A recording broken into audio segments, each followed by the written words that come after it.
What are surroundings in a thermodynamic system? Imagine you're watching a pot of water boil on the stove. The water inside the pot is the system, and everything outside the pot is the surroundings. In thermodynamics, surroundings mean everything outside the specific part of the universe we're studying. The system is the part we focus on, like the water in the pot or a gas in a container. The surroundings include the air, the stove, and even the room itself. The boundary is the imaginary or real surface that separates the system from the surroundings. Think of it like a wall or a glass wall around the water. This boundary can be fixed or move, depending on what kind of system it is. It controls what can pass between the system and the surroundings. For example, in a sealed bottle, the boundary is fixed and airtight. In an open cup of coffee, the boundary is open, letting steam and heat escape. Interactions happen at this boundary. The system can exchange energy with the surroundings through heat or work.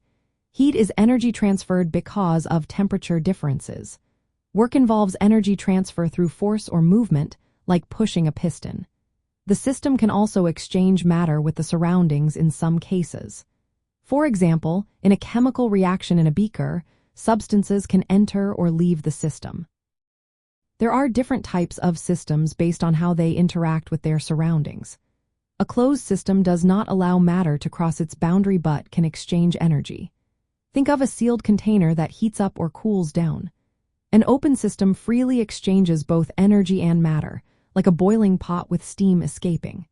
An isolated system does not exchange anything at all, which is a perfect, ideal case. The surroundings influence what happens inside the system. For example, if the surroundings are hot, heat will flow into the system. If they are cold, heat will flow out.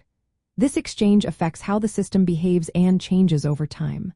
Understanding what surrounds a system helps us analyze processes like engines, refrigerators, or natural phenomena. It shows us how energy moves and how systems respond to their environment.